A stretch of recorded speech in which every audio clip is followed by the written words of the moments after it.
Assalamualaikum warahmatullahi wabarakatuh. Yang terhormat Ibu Ika Parmadewi, SPD MPDT. Perkenalkan, nama saya Rina Astagina dari Program Studi Psikologi Universitas Negeri Padang dengan NIM 24011202 dari sesi 361 pengantar coding. Pada kesempatan hari ini, saya akan menjelaskan terkait dengan pemrograman yang sudah saya buat di aplikasi Dev C++. Sebelum itu, izinkan saya melakukan share screen.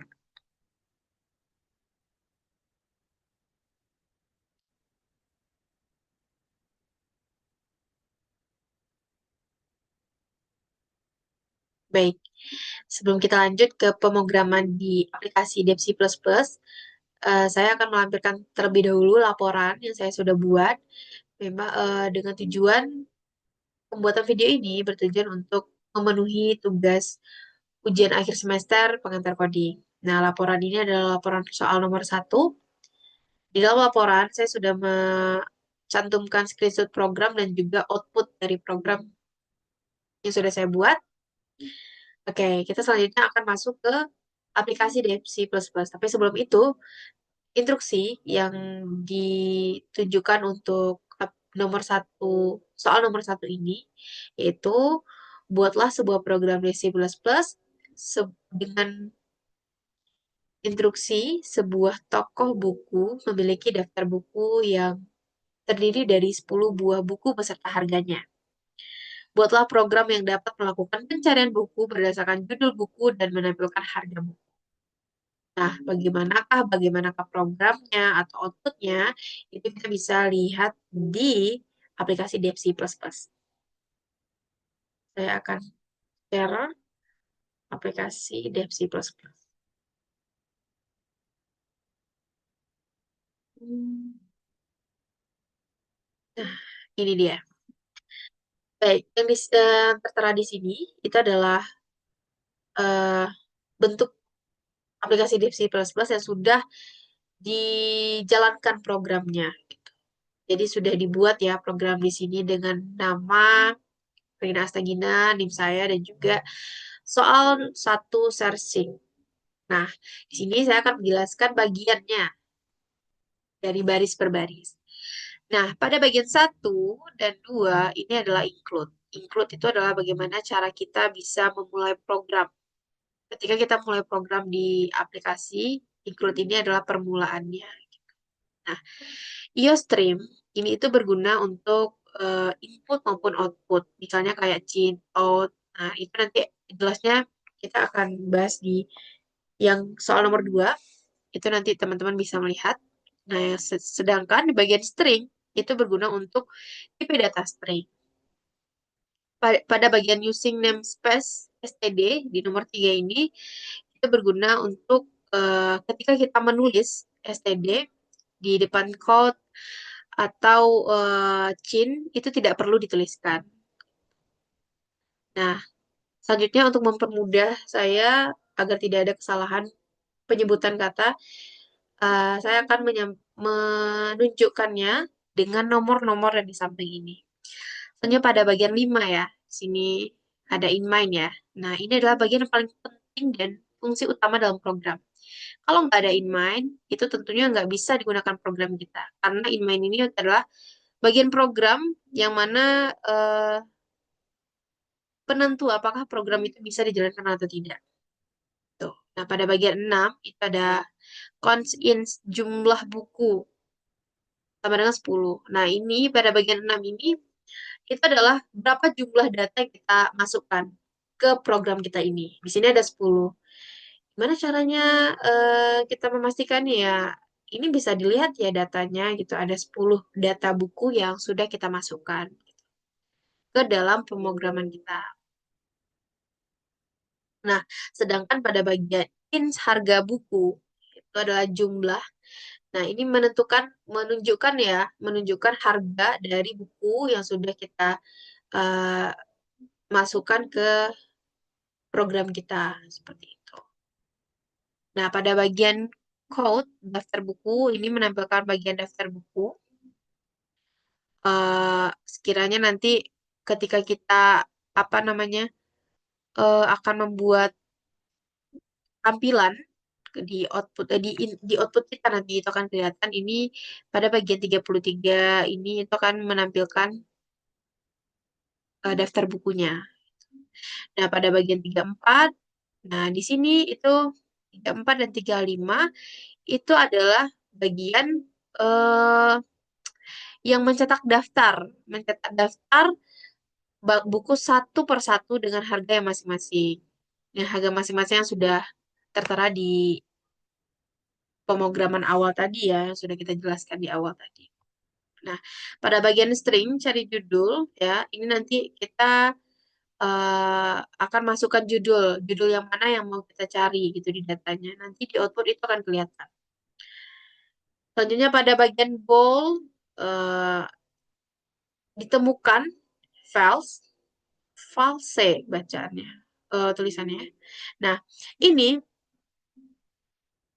pada bagian ini, sorry, pada bagian ini variabel ini tuh merupakan sebuah penanda ya, apakah data kita itu ditemukan atau tidak. Jadi nanti ketika sudah ada outputnya itu bakal kelihatan data kita tuh ditemukan atau tidak. Kalau misalkan tidak ditemukan disebut dengan false. Kalau ditemukan itu disebut dengan for. Seperti itu.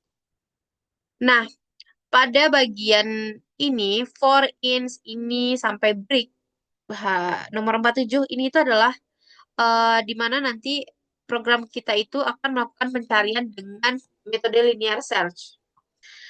Yang akan cek satu per satu judul buku apakah sama dengan yang nanti kita cari. Dan kalau misalkan cocok, maka tampilkan harga dan set itu ditemukan. Maka kan kalau sama yang dicari, ya otomatis dia akan keluar datanya gitu. Sorry, maaf saya keliru tadi. Kalau nggak ditemukan itu false, kalau ditemukan itu if ya ditemukan. Nah, selanjutnya terakhir itu ada return.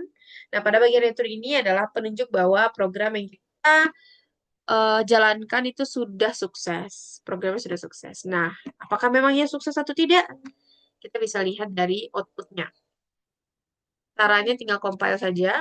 Bisa dari excuse di sini atau teman-teman bisa gunakan keyboard aja bagian Fn dan juga F10. Kita lihat. Nah, ini dia hasil outputnya dari program yang sudah kita buat tadi. Daftar buku. Nah, ini adalah bagian daftar buku tadi ya. Ada 10 daftar buku. 10 sampai 10. Nah, masukkan judul. Nah, catatan penting dalam memasukkan judul, penting bagi kita untuk eh, berhati-hati dalam penulisan. Sekiranya jika penulisan kita itu tidak sesuai dengan penulisan judul pertama kali ketika kita buat program, itu tentu datanya tidak akan ditemukan. Nah, kita akan coba bagian sini. Jane Eire. Ini saya sudah coba beberapa kali. Ada yang berhasil, ada yang enggak. Jadi Eire. Jane Eire. Nah, buku tidak ditemukan. Ini bisa terjadi karena mungkin penulisannya tidak benar ya, teman-teman. Sekiranya untuk supaya lebih benar dan lebih mempermudah kita, kita boleh eh kopas saja dari program yang sudah kita buat. Jane Eire. Kita compile lagi. Nah, tinggal kita paste, terus kita lihat. Nah, baru keluar datanya. Nah, ini dia aku besarin outputnya. Di sini ada Jana Aire dengan harga buku 75.000. Nah, untuk bisa mendapatkan output yang seperti ini, kita harus sekali penting bagi kita bisa membuat sebuah program yang juga betul kode-kodenya. Sehingga nanti outputnya akan terlihat tampilannya seperti ini. Jika ada kode atau eh, kesalahan ketika pembuatan program, maka tentu programnya akan error atau tidak bisa terjalankan sampai selesai keluar outputnya gitu. Nah, baik. Mungkin untuk penjelasan terkait dengan soal nomor 1, sekian saja. kita bakal lanjut ke soal nomor 2. Pada soal nomor 2 ini, saya juga izin untuk melakukan share screen kembali untuk memperlihatkan laporan yang sudah saya buat di, maaf. Nah, ini soal nomor 2. Nah, untuk soal nomor 2, ini lumayan cukup panjang. Saya sudah tertera ya di sini screenshot program sebelumnya karena memang programnya itu tidak bisa secara keseluruhan jadi eh, disambung gitu programnya. Karena ini cukup panjang ya pemrogramannya dan juga outputnya. Nah, hal menarik di di soal nomor 2 ini kita nanti akan menentukan pilihan. Mau pilih nomor 1, 2, dan 3. Jelasnya seperti apa, kita bisa lihat di aplikasi Dev C++. Tapi sebelum itu kita akan bacakan instruksinya dulu. Instruksi nomor 2 itu adalah buatlah sebuah program Dev C++ yang mana program ini saat pertama dijalankan akan meminta input sebagai berikut. Inputkan data sesuai banyak data, minimal 3 data. Nah, di sini saya juga sudah buat 3 data ya. Nah, jelasnya kita masuk ke aplikasi Dev C++. Bentar. Eh, saya mohon izin untuk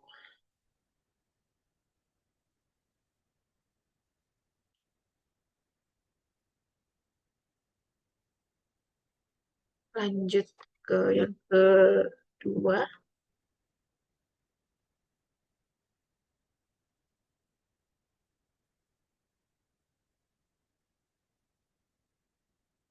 Oke. Kayaknya belum kelihatan. Sebentar. Stop.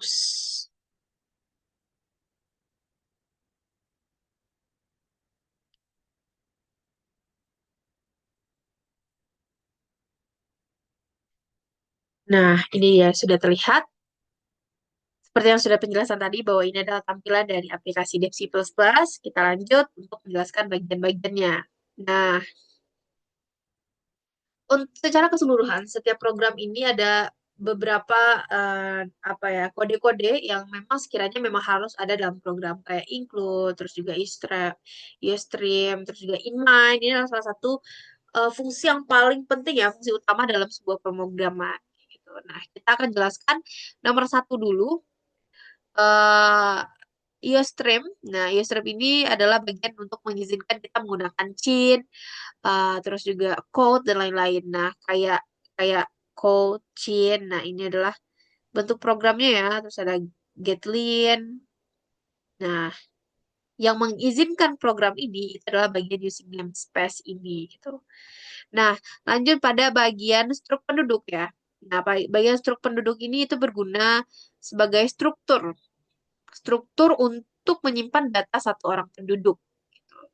Sedangkan eh, string nama ini untuk melihat apa bagian nama ya, menunjukkan bagian nama. Ini begitu pula dengan ini usia, terus status dan juga string agama. Nanti itu akan terlihat di output ya. Nanti ketika kita akan buat eh, apa namanya di output, kita akan ketikkan di situ. Selanjutnya itu ada bagian inline ya. Kita ketahui memang bahwa inline ini adalah bagian fungsi utama yang paling penting dalam sebuah pemrograman. Nah, kita lanjut int jumlah. Nah, pada bagian int jumlah ini itu adalah menyimpan program data penduduk yang yang nantinya kita akan apa namanya akan kita masukkan. Nah, terus juga bagian code, masukkan jumlah data yang akan diinputkan. Nanti itu ketika output akan terlihat. Terus juga ada penduduk jumlah data. Nah, pada bagian 17 sini ya, penduduk data jumlah. Nah, pada bagian ini itu nanti array membuat array data sebanyak jumlah. Jadi tergantung berapa jumlah yang kita buat nanti eh, ketika kita memasukkannya ke dalam output, maka itu akan terlihat data-datanya. Misalnya kita masukkan 2 data, maka keluar Instruksinya dua, tiga, tiga, gitu. Nanti jelasnya akan ada di output. Nah, sedangkan pada bagian for ins ini, pada bagian 20 ini, ya, terus juga ada data penduduk, nomor urut satu, I ya, I tambah satu. Nah, ini adalah bagian-bagian dari loop ya, teman-teman. Bagian loop untuk mengulangi input sesuai dengan jumlah penduduk. Itu sehingga tidak ada kekeliruan ya tentunya. Makanya setiap program itu ada pertegasnya ya kayak ini tadi data penduduk nomor berapa terus juga diulang kembali namanya siapa usianya statusnya apa agamanya apa gitu supaya eh, input kita tuh bisa string lagi gitu bisa bisa jelas seperti itu inputnya. Nah, nah pada bagian ini itu ada in pilihan ya di mana nanti di sini akan eh, menampilkan data yang sudah diinput. Ada pilihan, ini yang aku maksud tadi. Jika kita memilih pilihan satu, maka itu akan ditampilkan keseluruhan data yang kita sudah input. Nah, sedangkan pada bagian dua itu hanya ditampilkan per penduduk saja. Misalnya kita ketik nomor dua nih, penduduk pengen tahu penduduk nomor dua nih, nanti outputnya akan keluar penduduk nomor dua. Nah, sedangkan nomor tiga ya tidak perlu, berarti tidak ada output yang dilihatkan di situ gitu. Tergantung pilihan kita ya, teman-teman. Nah, pada kurang lebih sebenarnya hampir-hampir sama untuk ini. Nah, sedangkan mohon maaf karena terlalu rapat ya teman-teman ini programnya. Untuk teman-teman yang sangat suka belajar coding ini mungkin tentu pasti akan menjadi kesenangan untuk teman-teman semua. Nah, pada bagian in pilihan ini merupakan menu tampilan ya. Eh, yang mana nanti akan menampilkan menu ke user, maksudnya itu kayak ke kita gitu. Tergantung pilihan kita. Ini juga seperti itu, pilihannya apa, pilihan dua, pilihan satu, pilihan dua, atau seperti apa. Nah, terakhir, itu adalah bagian return. Ya, seperti yang kita ketahui bahwa bagian return itu adalah bagian yang menunjukkan bahwa program kita itu terjalankan sukses. Gitu ya. Nah, kita akan lihat outputnya ya. Tinggal di compile saja.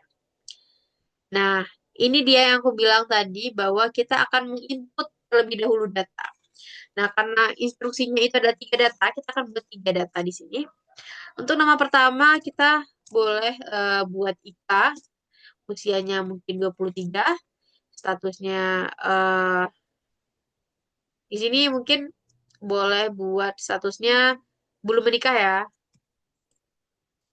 Kita buat belum menikah, atau boleh tergantung teman-teman pengen buat apa. Terus agamanya Islam gitu ya. Terus data kedua ada Rina, umurnya 21, terus juga statusnya belum menikah, misalkan. Boleh BM, boleh gitu kan. Nah, yang ketiga, eh, sorry, ini ada kesalahan teknis sebentar. Harusnya kita buat satu-satu ya. Kita ulangi kembali. Salah satu yang bikin aku suka ketika pemrograman itu adalah mengetik di output. Jadi sekiranya ketika disuruh ngulang juga aku fine-fine aja karena aku suka aja gitu ngetiknya.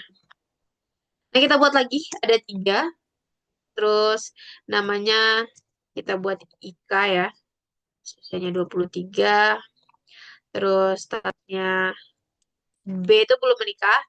Terus input agamanya kita buat Islam. Mohon maaf.